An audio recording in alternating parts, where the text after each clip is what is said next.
ذریۃ بعضها من بعض واللہ سمیع علیم اذ قالت امرأة عمران رب انی نذرت لك ما في بطنی محررا فتقبل منی انک انت السمیع العلیم فلما وضعتها قالت رب انی وضعتها انثى واللہ اعلم بما وضعت ولیس الذکر کالانثى وانی سمیتها مریم وانی اعیذها بک وذریتها من الشیطان الرجیم فتقبلها ربها بقبول حسن وانبتها نباتا حسنا وکفلها زکریا كلما دخل عليها زكريا المحراب وجد عندها رزقا قال يا مريم أنى لك هذا قالت هو من عند الله إن الله يرزق من يشاء بغير حساب هنالك دعا زكريا ربه قال رب هب لي من لدنك ذرية طيبة إنك سميع الدعاء فنادته الملائكة وهو قائم يصلي في المحراب أن الله يبشرك بيحيى مصدقا بكلمة من الله وسيدا وحسورا ونبيا من الصالحين قال رب أنى يكون لي غلام وقد بلغني الكبر وامرأتي عاقر قال كذلك الله يفعل ما يشاء قال رب اجعل لي آية قال آیتک الا تکلم الناس ثلاثة ایام الا رمزا واذکر ربک کثیرا وسبح بالعشی والابکار وإذ قالت الملائکة یا مریم ان اللہ اصطفاک وطہرک واصطفاک علی نساء العالمین یا مریم اقنتی لربک واسجدی وارکعی مع الراکعین ذلك من انباء الغیب نوحیہ الیک وما كنت لدیہم اذ یلقون اقلامہم ایہم یکفل مریم وما كنت لدیہم اذ یختصمون اذ قالت الملائکة یا مریم ان اللہ یبشرک بکلمة منہ اسمہ المسیح عیسی ابن مریم وجیہا فی الدنیا والآخرہ ومن المقربین وَيُكَلِّمُ النَّاسَ فِي الْمَهْدِ وَكَهْلًا وَمِنَ الصَّالِحِينَ قالت رب أَنَّى يَكُونُ لِي وَلَدٌ وَلَمْ يَمْسَسْنِي بَشَرٌ قال كذلك الله يخلق ما يشاء إذا قضى أمرا فإنما يقول له كن فيكون ويعلمه الكتاب والحكمة والتوراة والإنجيل ورسولا إلى بني إسرائيل أني قد جئتكم بآية من ربكم انی اخلق لکم من الطین کہیئۃ الطیر فانفخ فیہ فیکون طیرا باذن اللہ وابرئ الاکمہ والابرص واحیی الموتى باذن اللہ وانبئکم بما تأکلون وما تدخرون فی بیوتکم ان فی ذلک لآیۃ لکم ان کنتم مؤمنین صدق اللہ العظیم۔ شروع کرتی ہوں اللہ کے نام سے جو بے انتہا مہربان نہایت رحم فرمانے والا ہے۔ بے شک اللہ تعالیٰ نے چن لیا آدم علیہ السلام کو اور نوح علیہ السلام کو اور آل ابراہیم علیہ السلام کو اور آل عمران علیہ السلام کو تمام جہان والوں پر۔ یہ سب آپس میں ایک دوسرے کی نسل سے ہیں اور اللہ تعالیٰ سنتا ہے، جانتا ہے۔ جب عمران کی بیوی نے کہا کہ اے میرے رب، میرے پیٹ میں جو کچھ ہے اسے میں نے تیرے نام آزاد کرنے کی نظر مانی، تو میری طرف سے قبول فرما، یقیناً تو خوب سننے والا اور پوری طرح جاننے والا ہے۔ جب بچی کو جنا تو کہنے لگی کہ پروردگار مجھے تو لڑکی ہوئی، اللہ تعالیٰ کو خوب معلوم ہے کہ کیا اولاد ہوئی، اور لڑکا لڑکی جیسا نہیں۔ میں نے اس کا نام مریم رکھا، میں اسے اور اس کی اولاد کو شیطان مردود سے تیری پناہ میں دیتی ہوں۔ پس اسے اس کے پروردگار نے اچھی طرح قبول فرمایا اور اسے بہترین پرورش دی۔ اس کی خیر خبر لینے والے زکریا علیہ السلام کو بنایا۔ جب کبھی زکریا علیہ السلام ان کے حجرے میں جاتے، ان کے پاس روزی رکھی ہوئی پاتے، وہ پوچھتے، اے مریم، یہ روزی تمہارے پاس کہاں سے آئی؟ وہ جواب دیتی کہ یہ اللہ تعالیٰ کے پاس سے ہے، بے شک اللہ تعالیٰ جسے چاہے بے شمار روزی دے۔ اسی جگہ زکریا علیہ السلام نے اپنے رب سے دعا کی، کہا کہ اے میرے پروردگار، مجھے اپنے پاس سے پاکیزہ اولاد عطا فرما، بے شک تو دعا کا سننے والا ہے۔ پس فرشتوں نے انہیں آواز دی جبکہ وہ حجرے میں کھڑے نماز پڑھ رہے تھے کہ اللہ تعالیٰ تجھے یحییٰ کی یقینی خوشخبری دیتا ہے، جو اللہ تعالیٰ کے کلمہ کی تصدیق کرنے والا، سردار، ضابط نفس اور نبی ہے، نیک لوگوں میں سے ہے۔ کہنے لگے، اے میرے رب، میرے ہاں بچہ کیسے ہوگا؟ میں بالکل بوڑھا ہو گیا ہوں اور میری بیوی بانجھ ہے۔ فرمایا، اسی طرح اللہ تعالیٰ جو چاہتا ہے کرتا ہے۔ کہنے لگے، پروردگار، میرے لیے اس کی کوئی نشانی مقرر کر دے۔ فرمایا، نشانی یہ ہے کہ 3 دن تک تو لوگوں سے بات نہ کر سکے گا، صرف اشارے سے سمجھائے گا۔ تو اپنے رب کا ذکر کثرت سے کر اور صبح و شام اس کی تسبیح بیان کر۔ اور جب فرشتوں نے کہا کہ اے مریم، اللہ نے تجھے برگزیدہ کر لیا اور تجھے پاک کر دیا اور سارے جہان کی عورتوں میں سے تیرا انتخاب کر لیا، اے مریم تو اپنے رب کی اطاعت کر اور سجدہ کر اور رکوع کرنے والوں کے ساتھ رکوع کر۔ یہ غیب کی خبروں میں سے ہے جسے ہم تیری طرف وحی سے پہنچاتے ہیں۔ تو ان کے پاس نہ تھا جبکہ وہ اپنے قلم ڈال رہے تھے کہ مریم کو ان میں سے کون پالے گا، اور نہ تو ان کے جھگڑنے کے وقت ان کے پاس تھا۔ معزز خواتین، اس وقت میں نے سورۃ آل عمران کی چند آیات آپ کے سامنے پڑھی ہیں، اور اس میں حضرت مریم علیہ السلام اور ان کے بیٹے حضرت عیسیٰ علیہ السلام کا ذکر ہے۔ اس واقعے میں بھی ہم سب کے سیکھنے کی بہت سی چیزیں ہیں، آئیے اس پر غور و فکر کرتے ہیں۔ آیت نمبر 33 میں اللہ تعالیٰ فرماتے ہیں، ان اللہ اصطفیٰ آدم و نوحا و آل ابراہیم و آل عمران علی العالمین۔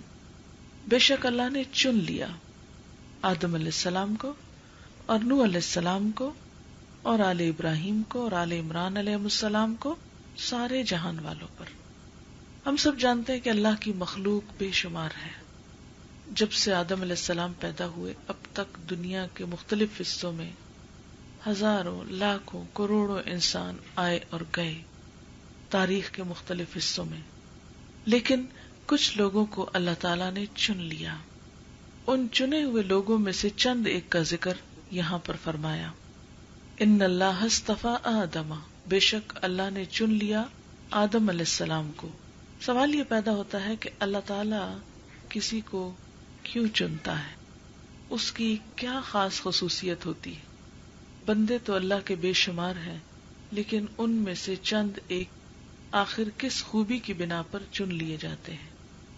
آدم علیہ السلام کو ہم دیکھتے ہیں تو کل ہی آپ نے ان کا واقعہ سنا ہے کہ جب وہ شیطان کی باتوں میں آ کر ممنوعہ درخت کا پھل کھا بیٹھے تو انہیں فوراً احساس ہوا کہ یہ درست نہیں کیا، اسی لیے وہ فوراً نادم ہوئے، اللہ تعالیٰ کی طرف پلٹے، اپنی غلطی کا اعتراف کیا اور معافی مانگ لی۔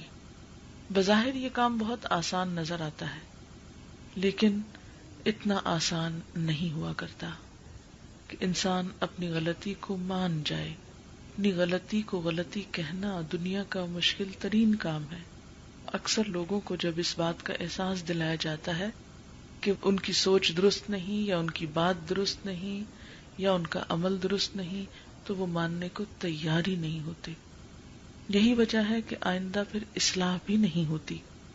لیکن آدم علیہ السلام کو جب اللہ تعالیٰ نے احساس دلایا تو وہ فوراً مان گئے۔ اس کے برعکس شیطان نے بھی ایک غلطی کی تھی، اور اس کی غلطی کیا تھی کہ اس نے آدم علیہ السلام کو سجدے سے انکار کیا تھا۔ جب اللہ تعالیٰ نے اس سے فرمایا کہ ما منعک اللہ تسجد اذ امرتک، کس چیز نے روکا تجھ کو جبکہ میں نے تمہیں حکم دیا تھا کہ تم سجدہ کرو، یعنی یہ میرا حکم تھا، تو نے کیا کیوں نہیں؟ تو اس پر اس نے اعتراف نہیں کیا غلطی کا۔ اس نے یہ نہیں کہا کہ مجھ سے بھول ہو گئی یا نادانی کی بات ہو گئی۔ اس نے کیا کہا کہ خلقتنی من نار وخلقتہ من طین، چونکہ مجھے تو نے آگ سے بنایا ہے اور اس کو مٹی سے بنایا ہے۔ آگے سے لاجک پیش کرنے لگا دلیل دینے لگا، اس لیے اپنی غلطی کو نہیں مانا.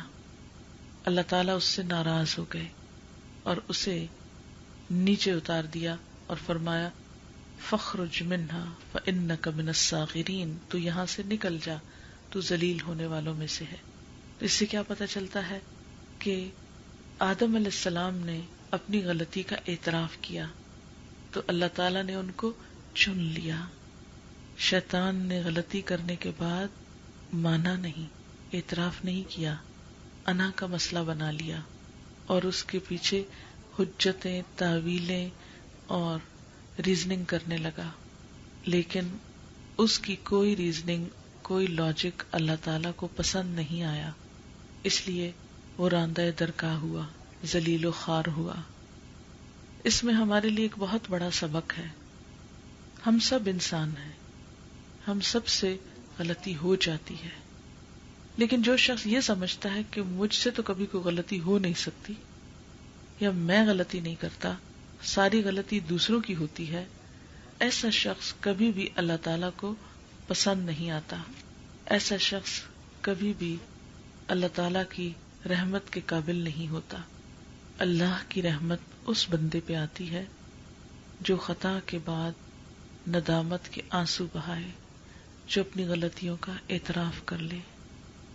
ہم دیکھتے ہیں کہ حضرت آدم علیہ السلام نے جب اعتراف کیا تو دعا مانگی، ربنا ظلمنا انفسنا، اللہ ہم نے اپنی جان پہ ظلم کر لیا، وَإِن لَّمْ تَغْفِرْ لَنَا وَتَرْحَمْنَا، اگر تو نے ہم کو بخشا نہیں، ہم پہ رحم نہیں کیا، لَنَكُونَنَّ مِنَ الْخَاسِرِينَ، تو ہم ضرور نقصان اٹھانے والوں میں شامل ہو جائیں گے. تو اس پر اللہ تعالیٰ نے ان پر مہربانی کی اور ان کو معاف کر دیا. حضرت یونس علیہ السلام جب مچھلی کے پیٹ میں گئے تو انہیں احساس ہوا کہ وہ اللہ تعالیٰ کا حکم آنے سے پہلے چونکہ بستی کو چھوڑ کے نکل آئے تھے تو فوراً اعتراف کر لیا، کہا لا الہ الا انت سبحانک انی کنت من الظالمین، کہ نہیں کوئی الہ مگر تو ہی، تو پاک ہے، بے شک میں ظالموں میں سے ہوں. حضرت آدم علیہ السلام نے بھی کہا ربنا ظلمنا انفسنا. حضرت یونس علیہ السلام بھی کیا کہہ رہے ہیں، انی کنت من الظالمین. تو جو شخص اپنی غلطی کو مان لیتا ہے، خواہ وہ بندوں کے سامنے یا پھر اللہ تعالی کے سامنے، وہ بندوں کا بھی محبوب ہو جاتا ہے اور بندوں کے دل میں بھی اپنی قدر پا لیتا ہے، اور دوسری طرف اللہ تعالی کے ہاں بھی اس کا مقام بلند ہو جاتا ہے. پھر اس کے بعد ہم نوح علیہ السلام کو دیکھتے ہیں. نوح علیہ السلام کو اللہ تعالیٰ نے چن لیا. نوح علیہ السلام کی خصوصیت کیا تھی کہ 950 سال تک اپنی قوم کو سمجھاتے رہے اور تنگ نہیں پڑے، ان کو چھوڑ کر نکل نہیں گئے، بلکہ اپنا فریضہ بہت صبر کے ساتھ، بہت خوش دلی کے ساتھ نبھاتے رہے. وآل ابراہیم، اور آل ابراہیم کو. ابراہیم علیہ السلام کے بارے میں بھی آپ جانتے ہیں کہ انہیں طرح طرح کی مشکلات کا سامنا ہوا. جب وہ ابھی چھوٹے ہی تھے تو ان کے والدین نے ان کو سخت دھمکیاں دی اور ان کی قوم کے ساتھ انہیں مل کر آگ میں ڈالا جب انہوں نے بتوں کی پرستش سے انکار کیا اور بتوں کو توڑ ڈالا. پھر اسی طرح ان کی زندگی میں بار بار امتحان آئے اور ہر امتحان میں وہ کامیاب ہوئے. انہوں نے اللہ کی محبت میں اپنے بیٹے کے گلے پہ بھی چھری پھیرنے سے انکار نہیں کیا. اس خصوصیت کی وجہ سے اللہ تعالیٰ نے نہ صرف یہ کہ ان کو چنا بلکہ ان کی آل کو بھی چن لیا. ان کی آل ہی میں سے حضور اکرم صلی اللہ علیہ وسلم بھی ہیں، حضرت اسماعیل کی اولاد میں سے. وآل عمران، اور آل عمران کو چن لیا. کس پر چن لیا؟ علی العالمین، سارے جہان والوں پر، بے شمار اپنی مخلوق پر ان بندوں کو برگزیدہ کیا، عزت عطا کی، اپنی خاص رحمتوں سے نوازا. ان میں سے کسی کی خصوصیت یہ نہ تھی کہ وہ بہت مالدار تھے یا دنیاوی اعتبار سے ان کی بہت شان و شوکت تھی. ان کو چنے جانے کی وجہ کیا تھی؟ ان کی نیکی، ان کا تقوی، خدا ترسی، خدا خوفی۔ اب ہم دیکھتے ہیں کہ آل عمران کو کیوں چن لیا اور آل عمران کی خصوصیت کیا تھی۔ فرمایا ذریۃ بعضھا من بعض، یہ سب ایک دوسرے کی نسل سے تھے۔ واللہ سمیع علیم، اور اللہ سننے والا، جاننے والا ہے۔ ایک دوسرے کی نسل سے مراد کیا کہ سب آدم علیہ السلام کی اولاد میں سے تھے۔ اب آل عمران کو چنے جانے کی کہانی، اذ قالت امرأۃ عمران، جب عمران کی بیوی کہنے لگی۔ یہ کہانی آل عمران کی ایک عورت کی کہانی ہے، اسی لیے آج میں نے ان آیات کو سلیکٹ کیا ہے کہ خواتین کے ریفرنس سے خواتین کا جو رول ہے دین کے معاملات میں وہ کیا ہے۔ اذ قالت امرأۃ عمران، جب عمران کی بیوی کہنے لگی، کیا ربی، اے میرے رب، انی نذرت لک، بے شک میں نے تیرے لیے نظر مانی ہے، ما فی بطنی، جو بھی میرے پیٹ میں ہے، محررن کے آزاد ہوگا، فتقبل منی، تو مجھ سے قبول کر لے۔ اب کہا یہ جاتا ہے کہ ان کے شوہر جو تھے وہ فوت ہو چکے تھے، اور شوہر کے بعد یہ ایک بچے کو جنم دینے والی تھی۔ بچہ تو سب عورتوں کو پیارا ہوتا ہے، لیکن وہ بچہ جو باپ کی دنیا سے جانے کے بعد پیدا ہوتا ہے وہ کچھ اور ہی زیادہ ماں کو پیارا ہوتا ہے۔ یہ اپنے اس بچے کے لیے کہتی ہیں کہ یا اللہ، جو بھی میرے پیٹ میں ہے وہ تیرے نام پر آزاد ہوگا، محررن، یعنی میں اس سے اپنا کوئی کام نہیں لوں گی، وہ میری خدمت نہیں کرے گا، بلکہ وہ تیرے دین کے کام کے لیے وقف ہوگا، یعنی دنیاوی کاموں سے میں اس کو آزاد کر دوں گی۔ فتقبل منی، تو مجھ سے قبول کر لے۔ اب دیکھیں کہ یہاں نظر مانی جا رہی ہے۔ عام طور پہ جب ہم نظر مانتے ہیں تو کس وقت مانتے ہیں؟ جب ہم کسی مشکل میں گرفتار ہوتے ہیں، لیکن یہاں وہ کسی مشکل میں گرفتار نہیں۔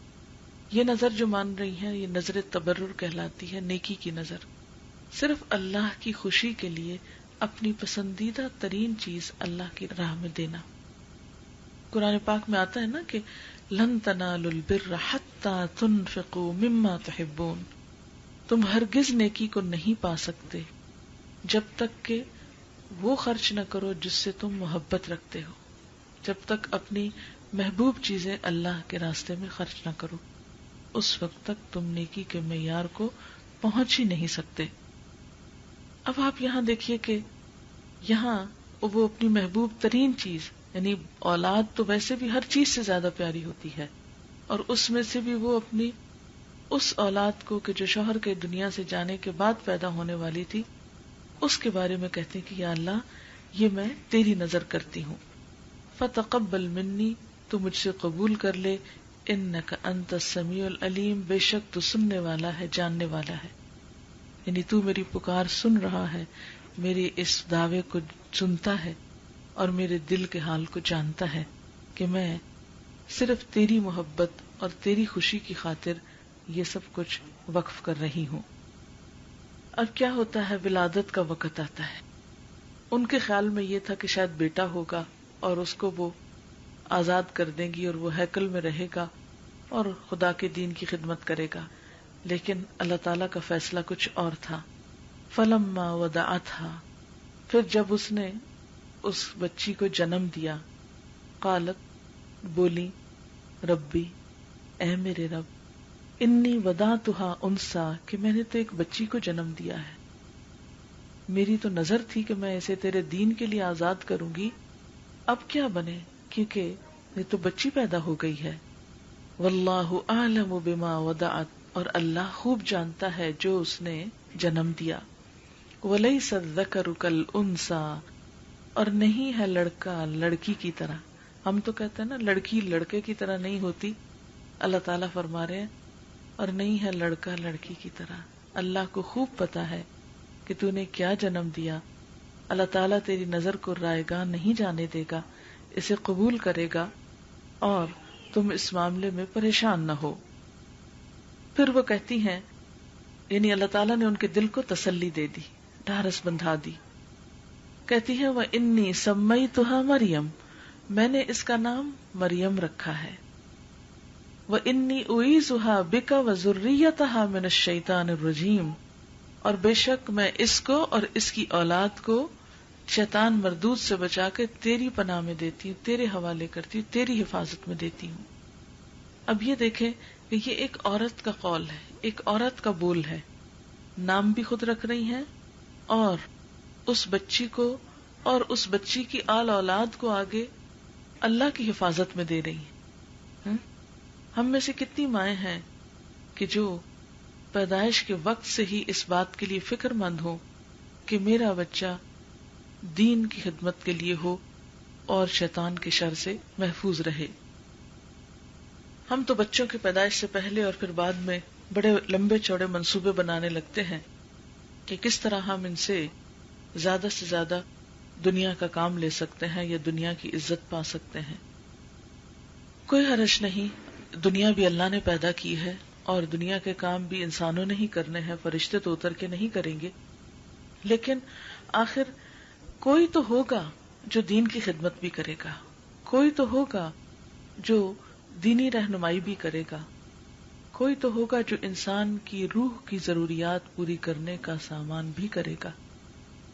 اگر سارے کے سارے لوگ صرف دنیا کے پیچھے لگ جائیں اور دینی رہنمائی کے لیے کچھ بھی لوگ نہ بچیں تو پھر معاشرے کا حال کیا ہو سکتا ہے؟ پھر سارے ہی سفر کر سکتے ہیں۔ اس لیے دنیا کی خوبصورتی میں اور رنگا رنگی میں اگر کوئی شخص اپنی اولاد کو دین کے لیے وقف کرنا چاہتا ہے تو بظاہر دنیاوی اعتبار سے ایک بہت بڑی سیکریفائس ہوتی ہے، لیکن یہ وقت کی ضرورت بھی ہوا کرتی ہے اور اللہ تعالی کے نزدیک بہت بڑا درجہ اور قرب پانے کا ذریعہ بھی۔ بہرحال وہ جب یہ نیت کرتی ہیں کہ میں اپنی اس اولاد کو اللہ کے دین کے لیے وقف کرتی ہوں تو پھر اسے اللہ کی حفاظت میں بھی دیتی ہیں کہ میں اسے شیطان سے بچا کر تیری پناہ میں دیتی ہوں، کیونکہ اگر شیطان کے شر سے بچے محفوظ رہیں گے تو ہی وہ اللہ کے دین کی خدمت کر سکتے ہیں، اور اگر بچپن سے ہی وہ اس راستے پہ چل پڑے اور اس شیطان کے وسوسوں کا شکار ہو گئے تو پھر ماں باپ کی تمنائیں اور آرزویں خاک میں مل جایا کرتی ہیں۔ اس لیے جو ماں باپ یہ چاہتے ہوں کہ ان کے بچے دین کی خدمت کریں، انہیں پھر بچپن سے ہی اس بات کا پورا احساس رکھنا چاہیے کہ کوئی ایسی چیز نہ ہو کہ جو انہیں دین سے دور لے جانے والی ہو۔ بہرحال فتقبلها ربها بقبول حسن، اس کے رب نے اس نظر کو بہت اچھے طریقے سے قبول کر لیا، قبول حسن، عمدہ قبولیت عطا کی۔ اور ہم جانتے ہیں کہ حضرت مریم کو پھر کس طرح اللہ تعالیٰ نے چنا اور ان سے کیا کام لیا۔ وَأَنبَتَهَا نَبَاتًا حَسَنًا، اور اس بچی کی بہت عمدہ پرورش کا انتظام کیا۔ وَكَفَّلَهَا زَكَرِيَّا، اور اس بچی کی کفالت زکریا علیہ السلام نے کی جو ان کے خالو تھے۔ یہ کس طرح ہوا؟ ہم دیکھتے ہیں کہ ان کے والد تو تھے نہیں، بچی چونکہ نظر مانی ہوئی تھی، لہذا جب تھوڑی سی بڑی ہوئی تو انہیں اپنے گھر سے ہیکل بھیجنا پڑا۔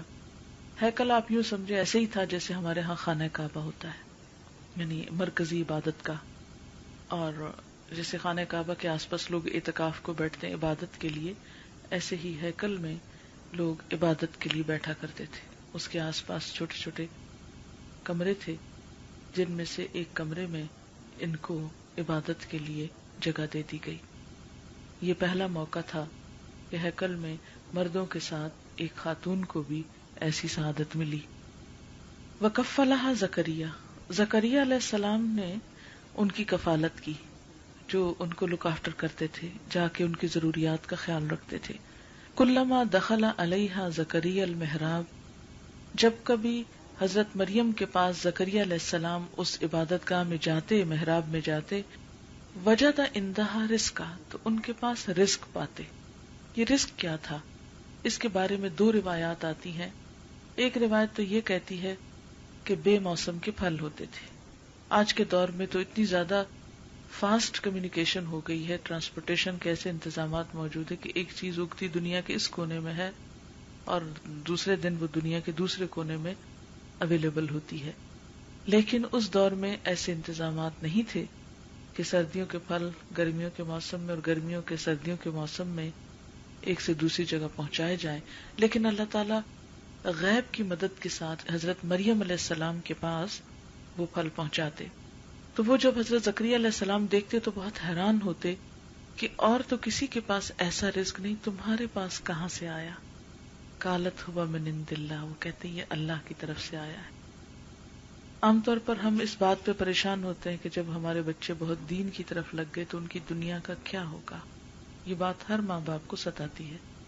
لیکن یہاں پر آپ دیکھتے ہیں کہ قرآن کی کھلی آیات میں کیا لکھا ہے کہ جب انہوں نے سچے دل سے بس اللہ کے نام پہ وقف کیا تو اللہ تعالیٰ نے انہیں عام لوگوں سے بڑھ کر کھلایا اور بے موسم کے پھل وہاں پہنچائے. رزق کا دوسرا معنی یہ کیا گیا ہے کہ ان کے پاس صحیفے آتے تھے. بعض علماء کے خیال میں حضرت مریم علیہ السلام کے پاس وحی آتی تھی اور اللہ کی طرف سے علم آتا تھا. قال یا مریم انا لکی ھذا، وہ پوچھتے اے مریم یہ کہاں سے آیا؟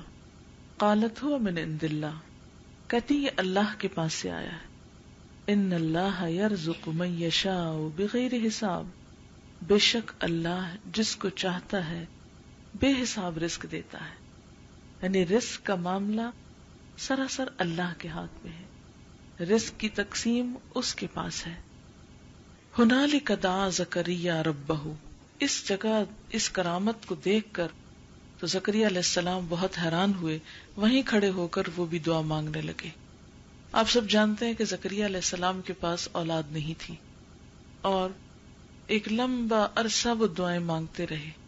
لیکن جب اس موقع پر انہوں نے سچے دل سے دعا کی تو دعا قبول ہو گئی. قال رب هب لي من لدنك ذرية طیبہ، بولے اے میرے رب مجھے اپنے پاس سے پاکیزہ اولاد عطا فرما. انک سمیع الدعاء، بے شک تو دعا کا سننے والا ہے. فنادته الملائکۃ، یہیں پر ان کی دعا بھی قبول ہو جاتی ہے. اب آپ دیکھیں ایک عورت کی نیک نیتی، اپنی اولاد کے لیے نیک خواہشات، اور پھر اللہ پہ بھروسہ اور توکل، اور دنیاوی اعتبار سے ایک طرح سے ہر چیز سے بے نیازی، اور پھر کس طرح اللہ تعالیٰ نہ صرف یہ کہ ان کی بچی کو رزق عطا کرتا ہے بلکہ اس بچی کو دیکھ کر جب زکریا علیہ السلام دعا مانگتے ہیں تو ان کو بھی اولاد عطا کرتا ہے.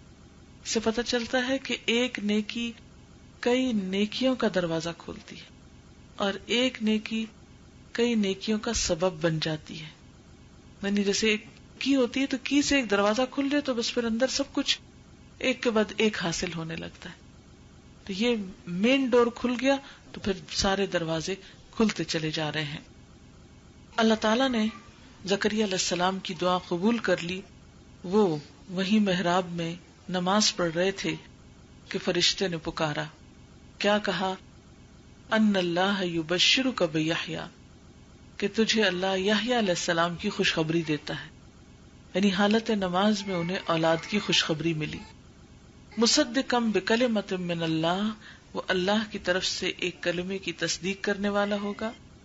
یعنی اشارہ ہے حضرت عیسیٰ علیہ السلام کی تصدیق کی طرف. وسیدن، اور سردار ہوگا. وحصورن، پاک باز ہوگا. ونبیًا، اور نبی ہوگا. من الصالحین، صالح لوگوں میں سے ہوگا. یعنی صرف بیٹے کی بشارت نہیں بلکہ اس کے ساتھ ساتھ اس کی ساری اچھی کوالٹیز بھی بتا دی گئی کہ محض بیٹا ہی نہیں، اتنا اچھا بیٹا ہوگا جس کو اللہ تعالیٰ یہ ساری صفات عنایت فرمائے گا. قال رب انا یکون لی غلام، ان کو یقین نہیں آ رہا، کہنے لگے اللہ تعالیٰ بیٹا میرے لیے کہاں سے ہو سکتا ہے. وقد بلغنی الکبر، مجھے تو بڑھاپے نے آ لیا. کہا جاتا ہے ان کی عمر 100 سال ہو چکی تھی اور ان کی بیوی 90 سال کی تھی. وامرأتی عاقر، اور میری بیوی بھی بانجھ ہو چکی ہے. قال کذلک اللہ یفعل ما یشاء، فرمایا اسی طرح اللہ کرتا ہے جو چاہتا ہے. اس کے لیے کیا مشکل ہے؟ وہ تو پتھر میں سے پودا اگا دے اور کیڑے مکوڑوں کو رزق پہنچا دے. وہ انسان کو پیدا کرنا اور انسان کو یہ سب کچھ عطا کرنا اس کے لیے کچھ بھی مشکل نہیں. قال رب اجعل لی آیہ، کہنے لگے اللہ تعالیٰ کوئی نشانی میرے لیے مقرر کر دے. قال آیتک الا تکلم الناس، فرمایا تیری نشانی یہ ہے کہ تو لوگوں سے کلام نہ کر سکے گا، لوگوں سے بات نہ کر سکے گا، ثلاثۃ ایام 3 دن تک، الا رمزا مگر اشاروں سے، وذکر ربک اور اس دوران ذکر کرتے رہنا اپنے رب کا، کثیرن بہت زیادہ، وسبح بالعشی والابکار اور صبح و شام اس کی تسبیح کرتے رہنا. یعنی جب یہ پتہ چل جائے کہ یعنی پریگنینسی کنفرم ہو جائے تو پھر کیا ہے، کثرت سے رب کا ذکر، اور یہ کس لیے، شکر گزاری کے طور پر. وہ اس قالت الملائکۃ، اور جب فرشتوں نے کہا، یا مریم اے مریم، ان اللہ اصطفاکی، بے شک اللہ نے تجھے بھی چن لیا. پیچھے آپ دیکھتے نا آدم علیہ السلام کو چننے کی بات ہے، نوح علیہ السلام کو، آل ابراہیم کو اور آل عمران کو، یا خاص طور پر ایک عورت کو چننے کی بات ہے. یا مریم ان اللہ اصطفاکی، اے مریم بے شک اللہ نے تجھ کو چن لیا ہے، وطہرکی اور تجھ کو پاک کیا ہے، واصطفاکی اور تجھ کو چن لیا ہے، علی نساء العالمین سارے جہان کی عورتوں پر، یعنی سارے جہان والوں پر تجھے چن لیا ہے. اس سے کیا پتہ چلتا ہے کہ چنا جانا یا اللہ تعالیٰ کی رحمتیں اور عنایتیں ہونا محض دنیا کے معاملات میں ہی نہیں بلکہ دین کے معاملات میں بھی اللہ تعالیٰ انسانوں کو بلندی اور ترقی عطا کرتے ہیں. اور اس میں خاص طور پر حضرت مریم کی مثال جو ہے وہ عورتوں کے لیے بہت انکریجنگ ہے. ہمارے معاشرے میں عام طور پہ عورتیں یہ سوچ کے بہت پریشان ہوتی کہ ہم عورت کیوں پیدا ہوئے. بہت سی بچیوں کو میں نے یہ کہتے سنا، کاش ہم لڑکا ہوتے تو ہم یہ کرتے وہ کرتے. اور اس کی ایک وجہ یہ بھی کہ شاید جب بچی پیدا ہوتی ہے تو ماں باپ خود ہی کہنے لگتے ہیں کہ کاش یہ لڑکا ہوتی، اور لڑکوں کو لڑکیوں پہ ترجیح دیتے ہیں. حالانکہ دونوں ہی اللہ تعالیٰ کی مخلوق ہیں اور اللہ جس کو جو چاہے عطا کرے، یہ تو اس کا فیصلہ ہے، وہ بندوں سے پوچھ کے نہیں کرتا. بہرحال اب ہوا یہ کہ اللہ تعالیٰ فرماتے ہیں کہ یا مریم اقنتی لربکی، اے مریم جب تجھے چن لیا گیا تو اب تو کیا کر، اپنے رب کی تابعداری کر، اس کی فرما برداری کر، واسجدی اور سجدہ کر، ورکعی اور رکوع کر، مع الراکعین رکوع کرنے والوں کے ساتھ. اس سے کیا پتہ چلتا ہے کہ مریم علیہ السلام کو چنے جانے کے بعد خاص طور پر اللہ کا مزید شکر ادا کرنے کی بات کی جا رہی ہے. اور شکر کیسے ادا ہو، اللہ کی اطاعت کے ساتھ، سجدے کے ذریعے اور رکوع کے ذریعے. اور یہاں باجماعت نماز میں شریک ہونے کی بات ہو رہی ہے کہ ورکعی مع الراکعین، دوسرے جو رکوع کر رہے ہیں ان کے ساتھ تو بھی رکوع کر. یہاں یعنی ایک طرح سے اشارہ ملتا ہے یا دلیل ملتی ہے کہ ایک عورت کو جماعت میں شریک ہونے کی رخصت ہے. اور نبی صلی اللہ علیہ وسلم کے زمانے میں صحابیات جو تھیں وہ باجماعت نماز میں مسجد نبوی میں شریک ہوا کرتی تھی، اور آج تک وہ سلسلہ جاری ہے. تاریخ کے کسی دور میں بھی اس کو بند نہیں کیا گیا. ذالک من انباء الغیب، یہ غیب کی خبروں میں سے ہے. نوحیہ الیک، ہم اس کو آپ کی طرف وذریعہ وحی بتا رہے ہیں. وما کنت لدیہم، آپ ان کے پاس نہ تھے. اذ یلقون اقلامہم، جب وہ اپنی قلمیں ڈال رہے تھے.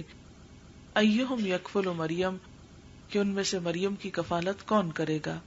وما کنت لدیہم، اور نہ ان کے پاس تھے آپ، اذ یختصمون، جب وہ آپس میں جھگڑ رہے تھے. نبی صلی اللہ علیہ وسلم کو خطاب ہے کہ یہ سب کچھ ہم نے آپ کو بذریعہ وحی بتایا ہے، آپ نے اپنی آنکھوں سے یہ سارا واقعہ دیکھا نہیں تھا، یہ تو آپ کی دنیا میں آنے سے کئی ہزار سال پہلے ہو چکا.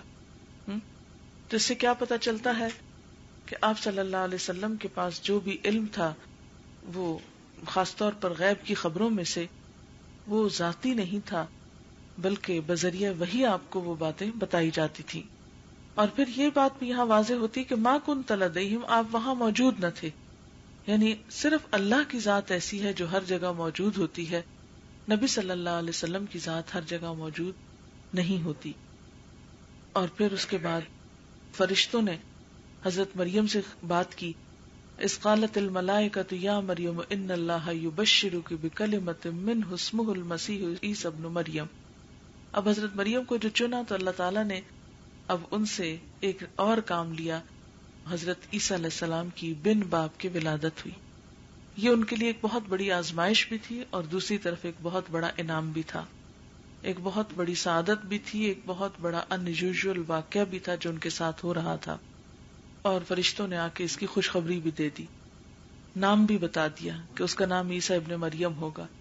وجیہن فی الدنیا، جو دنیا میں بہت عزت والا ہوگا، والآخرہ اور آخرت میں، ومن المقربین اور اللہ کے مقرب بندوں میں سے ہوگا.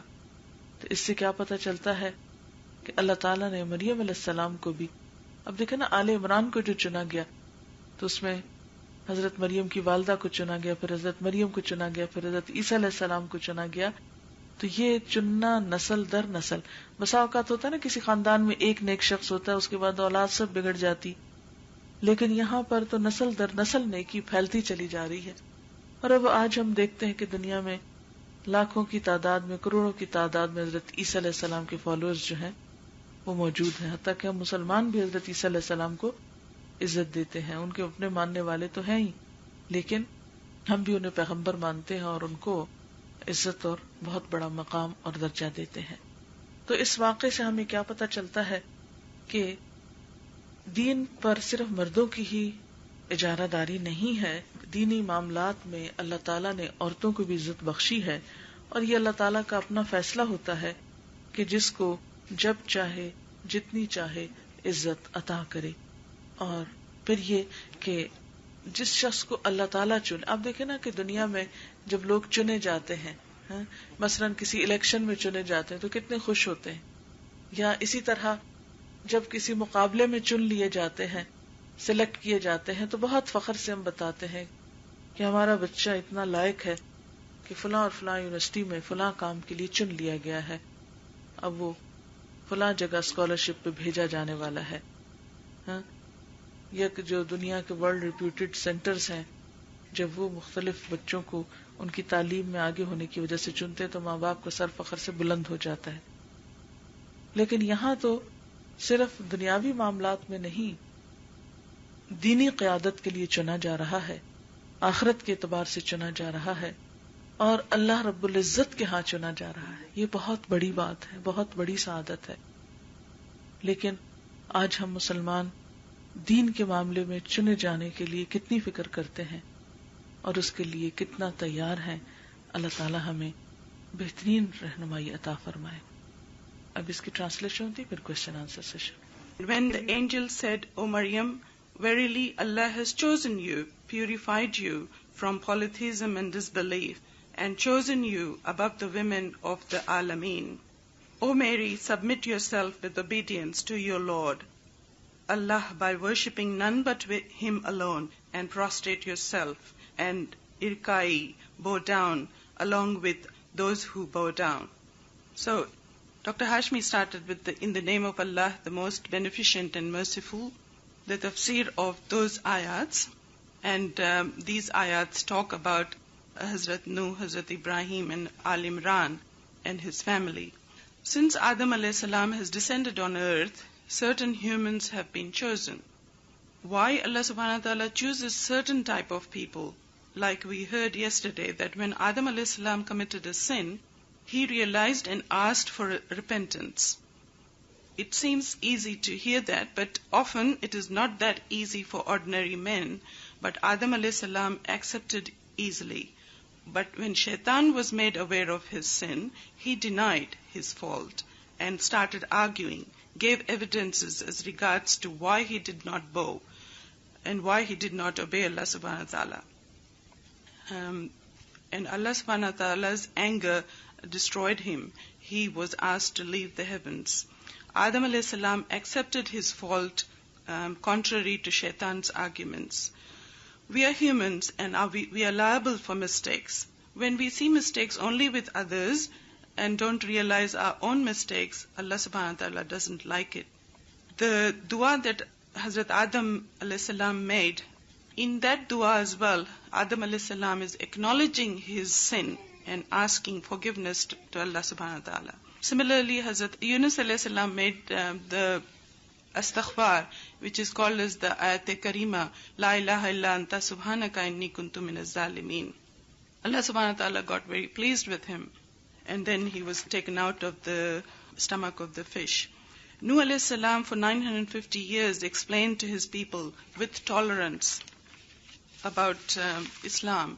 Ibrahim were also blessed. Ibrahim alayhi salam also bore a lot of difficulties. His parents were pagans, they were polytheists, and he was put in fire. His son was asked to be slaughtered as a sacrifice, and he very happily did it, or was prepared to do it.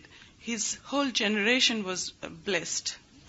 And there were so many prophets from his generations. And even Muhammad ﷺ was born of Hazrat Ismail family, who Hazrat Ismail was the son of Hazrat Ishaq, who was the grandson of Hazrat Ibrahim.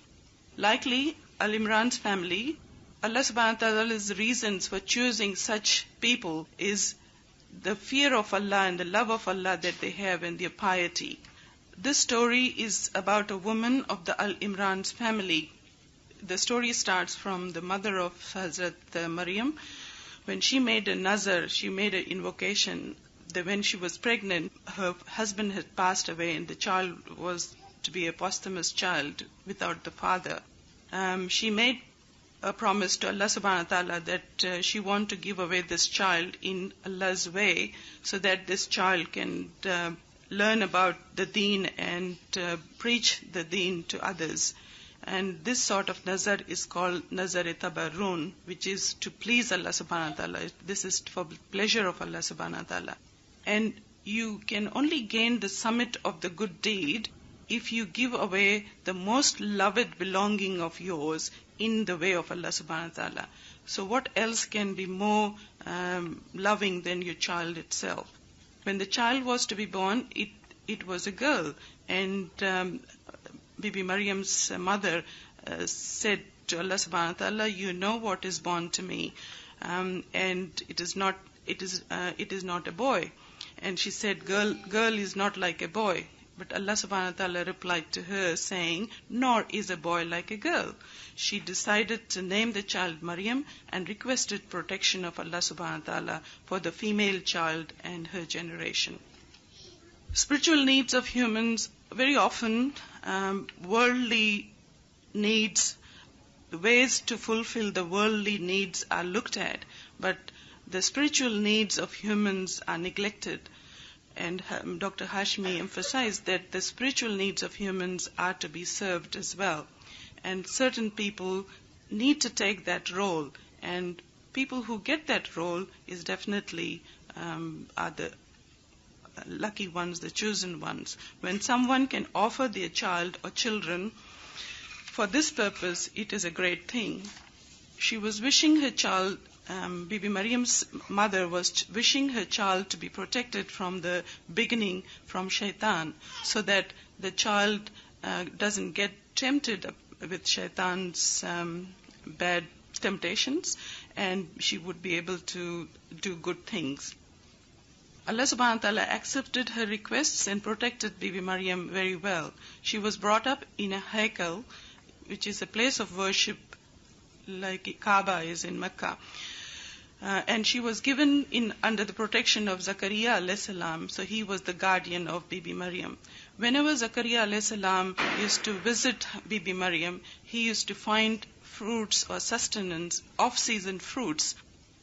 And Dr. Hashmi explained that especially in those days, if one finds fruits of off-season fruits, it must be a miracle, because these days it is very common to find fruits off-season because of the communication, with the ease of the communication and transport. We can find fruits off-season. We can find mangoes here in winter. But in those days, it was not possible. So it was a miracle that she used to have those. And Hazrat Zakaria would question her, where did this come from? And she would reply that this is from Allah subhanahu wa ta'ala. And Dr. Hashmi drew inferences from that in today's world we are more oriented towards dunya and the benefits of the dunya. But if we look at the hereafter and the benefits of the hereafter, this is what Allah subhanahu wa ta'ala provides a human being, even in the world, as He did to Hazrat Bibi Maryam. She read the meanings of the surahs. "O Maryam, where did this come from?" And Bibi Maryam replied, "From Allah." And then Zakaria alayhi salam said, "Yes, of course, sustenance, responsibility of sustenance is, Allah subhanahu wa ta'ala is responsible for our sustenance. We need not worry about it." Zakaria alayhi salam did not have children. He made a supplication, a dua for a pious child, and asked Allah subhanahu wa ta'ala, and he called Allah subhanahu wa ta'ala as the listener of things. Allah subhanahu wa ta'ala accepted his dua as well. This indicates the piety of Bibi Maryam. Even at looking at Bibi Maryam and then making dua, the dua was accepted. An angel cried out to Zakaria alayhi salam in the situation of prayers. He was in prayer, and the angel cried out to him that he will be given a child with good qualities and piety. Then Hazrat Zakaria was really surprised at that news, and he mentioned that how can I have a child when I am so old and my wife is barren? So Dr. Hashmi indicated Allah subhanahu wa ta'ala's majesty and greatness, that He can even create a plant from a stone. So we need not think about unusual things happening. And then Zakaria alayhi salam requested Allah subhanahu wa ta'ala to show him a sign, and Allah subhanahu wa ta'ala told him that you will not be able to talk to people for 3 days. And he was directed to do astaghfar and zikr of Allah subhanahu wa ta'ala. And at the same time, Allah subhanahu wa ta'ala mentioned in that surah that Bibi Maryam, she was the chosen one amongst the women of the world.